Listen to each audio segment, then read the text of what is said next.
What's going on, guys? Andrew Piluk Hockey here, back again with another video, another day, another trade rumor, another almost viral conversation that's going on right now about JT Miller of the Vancouver Canucks, who has probably been the best player on the Canucks this year in terms of forwards. I mean, you could argue Demko is having a fantastic season. He's been their MVP, but this is insane because this kind of started off of something that I didn't even think was a rumor, and I'll get to that in a second. But before I start this, if you could like this video and subscribe, it does help a ton. It's completely free. I know, it seems like a lot sometimes to like and subscribe, but I would appreciate it, especially if you're a Leaf fan and you love trade rumors. Check out my other videos, and there's lots more to come. I really have a lot more creative ideas, like a podcast and a live show I talked about in one of my last videos that I want to do. So thank you for all the support so far, but liking and subscribing helps a ton. I know there's a ton of people that watch that aren't subscribed, so please do that. But let's get on to the video. Again, thank you so much. I really, really do appreciate you for watching this. But yeah, literally, I don't know how this got so big. I don't know how this became such a big thing, because I thought Elliotte Friedman had mentioned that the Leafs could be interested in JT Miller if Jake Muzzin went on LTIR, because he was saying he would, ride the JT Miller to Toronto train or like something. I don't want to quote him exactly, but he didn't say the Leafs have called or the Leafs are interested. He didn't say those words, but there's been some talk, and there's been a lot of things that have kind of happened, like a little bit of a domino effect here. But first, I want to bring you to this. Earl Schwartz tweets out, by recalling Rubens and Manel, then sending Liljegren to the minors, the Leafs can get within 22,000 of the upper limit before placing Muzzin on LTIR. After placing Muzzin on LTIR, returning Rubens and Manel to the minors, and recalling Liljegren, the Leafs would have just shy of $6 million in cap space. So that's a lot of money at the deadline. Now, I will add, Muzzin would have to be on LTIR until the playoffs for this to mean something for the Toronto Maple Leafs. But I'm not exactly like, oh yeah, let's just do this. This is great. I'm not cheering for an injury until the playoffs. And what people have to understand is that means we do not have a top four defenseman, regardless of how you believe he's been playing, amazing, good, great, terrible, whatever you think he's been playing like. That's a guy who eats up a lot of minutes. Gone. He's gone. He's going to be on LTIR until the playoffs, if that's the case, if that's really what happens. I think the Leafs are going to go out there and try to acquire a cheaper defenseman, like I said, like a Mark Pysyk or somebody that can chew up 20 minutes, like a Luke Shen. We'll get into that in a second. And try to, that plays pretty solid defense to play with a guy like Rasmus Sandin or something like that, because we've got Lyubushkin, but you're not going to, ask him to take on that role. We're not asking that. So if Muzzin, in fact, goes on LTIR, then these comments would make a lot more sense. Now, if you think about JT Miller, he's got to be one of the biggest names that's on the market right now, potentially. And I'm going to keep doing this because I'm not so sure why he would be on the market or why this is a thing. It seems like JT Miller's been around trade talk for a while now. He's got a contract this year and next year, and he's like the best player on the Canucks, a team that shouldn't be rebuilding and technically shouldn't be really retooling with their best player. So Friedman on the Jeff Merrick show, I believe that's what the abbreviation is. And again, NHL Watch are tweeting it out literally on top of everything. I think Miller is exactly what they need. I would find it very hard to believe, Jeff, that they wouldn't make a call just to see what Vancouver is thinking here. I think Toronto could make that deal if they wanted to. Now, he continued saying they have prospects that Vancouver would want, but Toronto's very protective of some of those prospects and have made it very clear they won't do them for rentals. Miller's not a rental, but you're taking the same risk everyone else would. What's he going to do in a year? So you trade away all that prospect capital, and then you have nothing if he decides to leave. Now, this is why it becomes very scary, because Rick Dhaliwal, really awesome reporter, the Donnie and Dolly show, said, no surprise, Toronto called Vancouver yesterday to see what it would take to get JT Miller. So they put in a phone call. So that's confirming that they've made the phone call. He's got a lot of ties to the Canucks. And again, Tom Wilson, Toronto will treat you right at Leaf season. That is one creative Twitter name.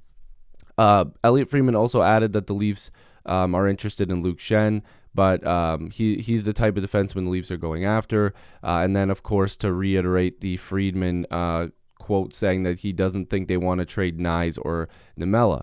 So what does that leave you with? First of all, that doesn't leave you the prospect capital that Vancouver would want in a trade, because Leaf fans, it's not going to be a Kerfoot swap. It's not going to be a Robertson and a pick swap. It's going to be a massive package. It's going to be multiple high picks, probably a multiple prospect package plus another piece. Like, we're talking a massive package for somebody like JT Miller. And I don't think the Leafs should do it. I'll be honest. I think he's incredible, but the Leafs need to shift their eyes in this market here to just a tad under him in terms of forwards and put that prospect capital or put that type of, trade package towards a guy that could be a rental that you could, maybe not pay as high, probably not even close to as high, and get salary retention and know that he doesn't have a contract next year, so you're not worried about the other team not wanting to retain salary. This is a lot of mumble jumble, but what I'm trying to say is that this is a massive package for a good hockey player, but a guy that you would only have for next season, and you're also not really replacing Jake Muzzin unless you also get Luke Schenn in the deal, which he's not exactly a replacement, but he's been playing with Hughes, so he can at least chew up a lot of those minutes with Lyubushkin. Now, Dhaliwal also added that Liljegren is a name that he heard last night the Canucks would be interested in. So that would mean that it would be like a first-round pick, another probably high pick, plus another big-name prospect, a top prospect, so a Niemela, a Robertson, plus Liljegren, maybe plus something else. Like, you guys might think I'm nuts, but these are the type of packages that it would probably take to get a guy like Miller and also try to get Luke Schenn in that deal. I'm also not convinced that the Leafs should just be like, oh, well, let's just add Kerfoot to that deal. People are missing the point here. You need to keep Kerfoot for this playoff run. Why are you subtracting and adding a player that's better than him, but why are you subtracting in the first place? This is the time to get rid of futures, not present. You need the present to win. So why are you going to trade Kerfoot on top of a package for JT Miller? And I'll get to that in a second. But that doesn't make any sense. You're asking for depth, but you're only getting a little bit better. Maybe you're getting better. Some might say a lot better. I don't think it's a lot. If you're taking away a good roster player just to add another one, like Kerfoot and Miller are not the same player. Miller is a much better offensive player. But people forget what a guy like Miller does, but you're also forgetting what Kerfoot does as well in terms of the defensive side of things. So I'd rather keep both. So you have to add more futures to that trade, which, again, I don't really think the Leafs should do, considering next year they're going to be in a cap crunch and they might need a Robertson to fill a spot. In the future, they might need a Niemela or a Nyes to fill that spot. The only way I'm comfortable with a trade like this is if the Leafs are able to at least keep, one of their bigger name prospects. But it looks like you're going to have to trade two big prospects in a trade like this. And I think that's dangerous for a team that's so close to the cap. Now, you could trade Kerfoot in the offseason and clear up some of that space. But then that would mean you would be losing a Niemela, a Robertson, and a Kerfoot just to fit Miller into the cap situation, just to then get cheaper options for next year. It's a lot of maneuvering. If the Leafs could find guys that maybe are on a rental that you're paying a cheaper price for, still a high price, but a cheaper price for, it might suit them better because you're going to be giving up a ton in a trade for Miller. And the reason why is because he can play multiple positions. He'd probably be playing the wing in the top six, of course, sliding a guy like Kerfoot to the third line. But that $5.25 million is for this season and next season. Now, if you look at his point totals, 53 points in 50 games, 18 goals and 35 assists. On the Leafs, he would 100% be putting up big numbers like he's doing in Vancouver. He's a proven playoff performer in the 1920 season with the Canucks, 18 points in 17 games. He's done it multiple times in terms of putting up numbers. And I also want to go over to hits for the season. People are saying, oh, another undersized forward, not what the Leafs need, blah, blah, blah. Wayne Simmons leads the Leafs with 85 hits.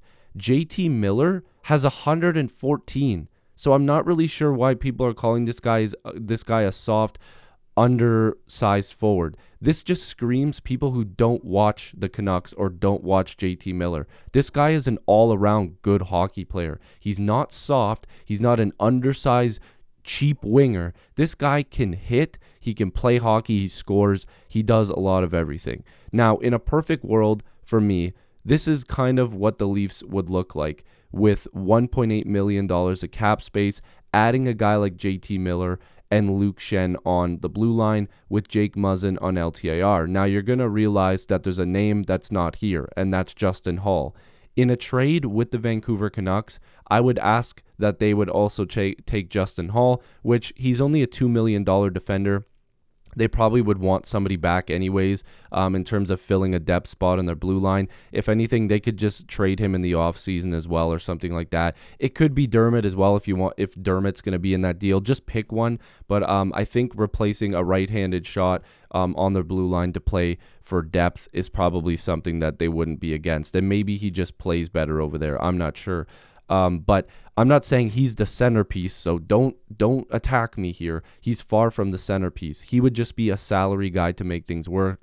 And again, you could also just throw Dermott in there and try to make that work as well instead of Holl. It would just be one or the other. But in this case, I chose Holl to keep more names for the left side. So when Muzzin would come back from LTIR, then your D pairings going into the playoffs where there's no salary cap.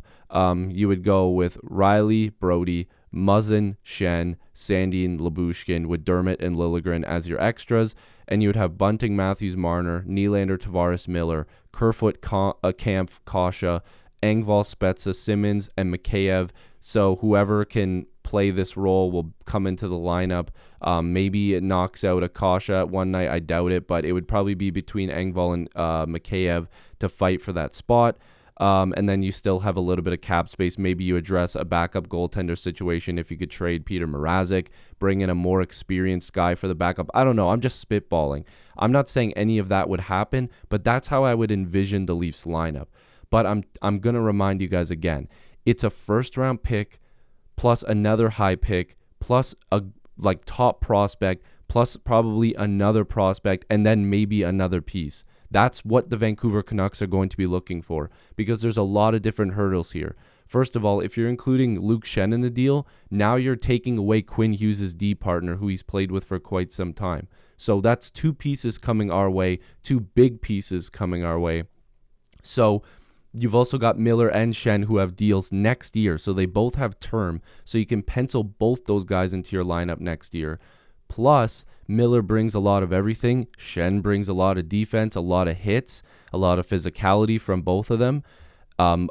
Obviously, JT Miller's over a point per game. So the Leafs would have to give up an absolute king's ransom in a trade like this. And I'm not really sure that it makes the most sense for the Leafs to do that. And if they're also interested in Liljegren, maybe that means Holl isn't a part of that trade. But now are you losing a cheaper young defenseman for next year in Liljegren, a potential roster spot in Nick Robertson, who's dirt cheap again for next season as well. If you need to pencil in a cheap forward in the lineup for the bottom six, you're losing a top prospect, arguably probably going to be Niemela in that trade, who Niemela or Niemela, however you properly pronounce it. I've said it both ways, and apparently I've been wrong both times, but he's an amazing prospect. Go watch his highlights. And then probably a first and then another pick. It's a lot to lose. It is. But, and again, and I've been saying this, and I'm not trying to be a hypocrite here, go all in, but be careful how you go all in, because this is definitely sacrificing the future, 100%. So you better win. You have to show up this year. this is where it's going to get a little silly.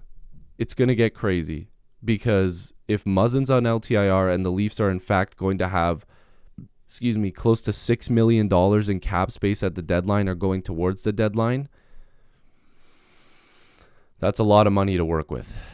And they've got a lot of pieces to get it done. They do. They have a lot. Like, people think the Leafs don't have any more prospects. They definitely do. They've got some really good names in there. And let's get crazy. It's going to get crazy, guys.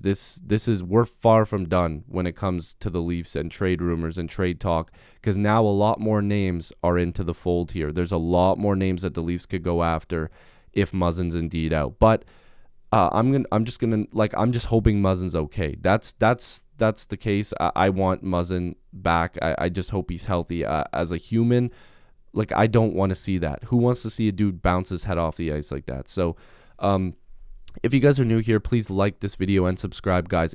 I now that this video is over, it took me 20 minutes for some reason to fix my camera. The tripod's like broken. I swear to God, guys, my camera was about to go out the window that I'm pointing at. You can't see it, but I was so pissed. You have no idea. I was so angry. It took me 20 minutes to fix this thing. So please just like the video just for that. I was so frustrated. Like, literally, this video almost didn't happen. So I love and appreciate you guys as always. Thank you so much for watching. And leave your thoughts down below. And I'll see you guys in the next one. Peace.